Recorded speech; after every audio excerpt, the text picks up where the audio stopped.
Let's see. So yeah, get in front of everybody with that. Make sure all forms of communication, call, text, emails, that should be for all of us, from sales to processing to funding to everybody. It's always with speed and urgency, right? No less than one contact a day, typically from whoever it is, right? Even my loans and process, my processors should be contacting them every day. If they're not, then I'm going to be checking in on it to find out why they aren't. Or I'm going to check in with my client, right?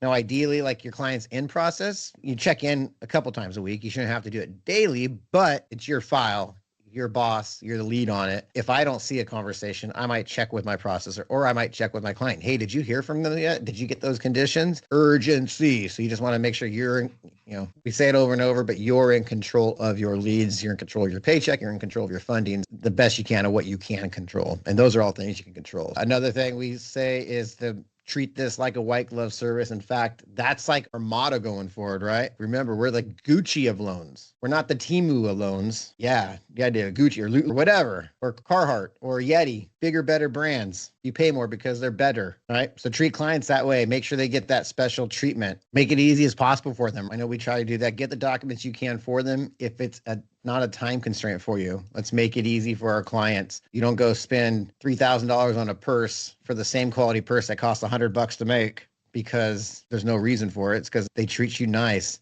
They literally have white gloves when you go into those stores, hence the term white glove. So again, that's how we should all treat our clients that we are working with at that high level. Make sure we're communicating in our CRM and our teams and our emails, everything that we can right away. Even if we don't have an answer, we're busy with something. And then lastly here for my notes for today is just make sure we're talking in simple terms, right? And brush away concerns. Make it easy for your client. Don't make it sound like they have to give their firstborn to get a loan. They might have to, but don't make it sound that way. We have to ask for a lot of conditions, and it's not us. They're going to need those conditions anyway, right? They get mad at it. I always say, oh yeah, well, write your government. These are government loans or whatever. They have the guidelines, the restrictions and requirements of it. But let me help you as much as possible. Let me explain to you why. The lack of explanation is like one of the biggest things that'll deter your clients, because if you don't know, it's like breaking up from a boyfriend or girlfriend. They don't want closure. And if you don't give them closure, they stalk you.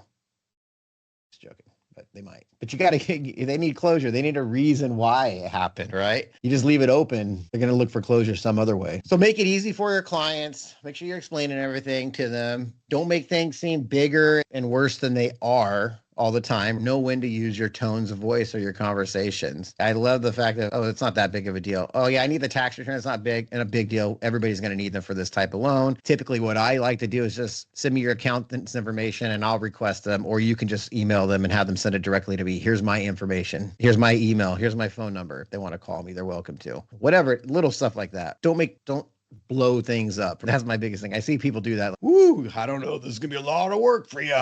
I don't know if you want to go through all this. It's like really making it sound bad. Yeah. Anybody else jump in? That's all I got really today, guys. I think handling the market, handling your clients, getting your head into that Melissa Gucci, David Louis, Robert Chanel.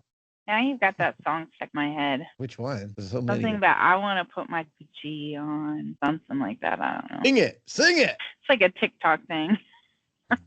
But hey, guys, no, I got to point out, just keep it somewhat simple when you're talking to these homeowners when they're calling in. Let's not use certain words that are within our industry, LTV, DTI. Let's not talk guidelines. Let's just get them in, ask your discovery questions, look at the CRM, just follow the pre-qual questions. It's going to uncover a lot of different answers that you're looking for. But I think that's going to be super crucial right now. Definitely uncover as much as you can, but at the same time, don't scare them away, because it is a scary process for many homeowners right now, because oftentimes they have never even have done one, or the last time they've done any type of transactions was years ago on a different house. So just keep it super simple. That's really a big selling skill that a lot of people don't have or don't know how to get across. But you do it every day. Every time you buy Amazon or something, you click a button and you hit accept or buy now and you get a product. What happens on the back end is processing, fulfillment, conveyor belts moving up and down, people stacking boxes, loading boxes, delivering boxes. That's what's happening on the back end. But to you, I just clicked a button and I got a product or I got a service. That's what every good person does, is make it better than it is on the front. I always fall back to the old AT&T model, because I remember it was shocking when I found that out, where they thought everything was automated.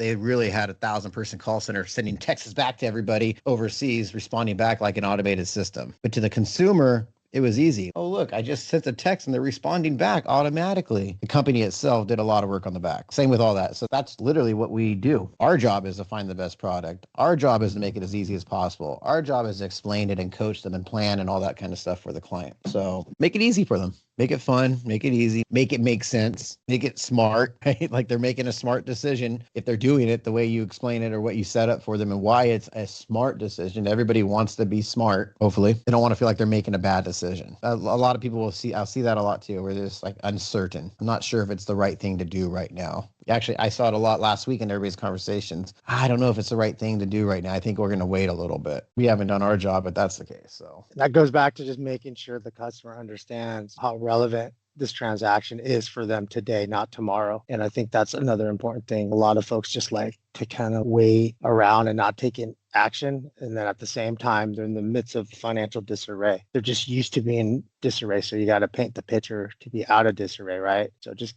keep that in mind. We get caught up on certain aspects, but point blank, you guys got to also ask these homeowners, what do you not like about what I'm offering you? Like point blank. And you're going to get a pulse on where you need to touch with the homeowner. Let it be they don't trust you because they have questions that they haven't asked you. Because bottom line, they don't feel like you're the authority. That's why they're not asking you. So just keep that in mind. It's not about what do you like about the loan, what do you not like. So let's push on that when you guys are pushing or pitching. Sound good? what do you guys think? You got any advice? Melissa, Dave, Rob, if you're there? I don't see you, but Just talk to people like you know them. that's one of the best things, the simplest things to say, right? I love it. What about you, Dave, Rob? You got anything that you've used, a technique? I don't care about the words. Just Style. agree with them. That always helps. If you don't agree with them, they're not going to listen. Yeah, I like it. We used to do that rule, like I said, there's no no's, especially on the first conversation. Everything's a yes, sure. Again, did we talk about this last week, or am I talking to myself? But Dave, Dave, that's perfect. Yeah, always say yes. No Voices problem. in your head again. Sure. Maybe. Who knows? I don't know. I talked to so many people, including myself, a lot. Did you say yes, sir, or yeah, sure? Yeah, sure. Guys remember that Meow. one? I said meow. Yeah. Rob, what do you got that's over there? A style, a technique, something you've done differently that worked? I like to add a little light-hearted humor. I feel like people lighten up and it's not so much like they're doing their taxes. Break the ice, an Yeah. icebreaker. All these things are just communication with people.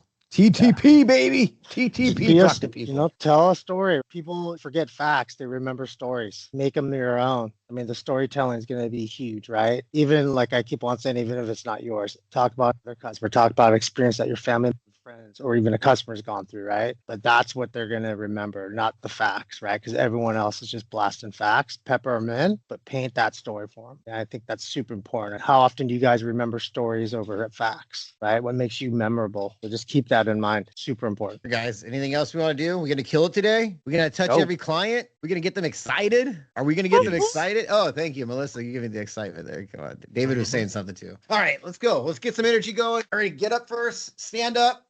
Get your stretch on. We're going to need Let's you jumping go. jacks. Let's go. All right. Come on, Rob. Come on, Dave. Come on, everybody. Where we at? We'll mix it up. Yeah. Jumping jack. We can do some Carlton dance moves, whatever we want to do. Let's go. Alrighty. We aren't waiting. Let's go get it. Alex, can you hang back for a Go get second? it, I'll guys. price something. Just look at it. Yeah. Hey, I'll jump off this one. I'll call you direct. Okay, that works. All right, Wait. cool. All right, y'all. Hey, guys. Get All right, excited. good one. Let's have fun with it. Let's go. All right. Bye-bye. All right. Talk to you later. Bye.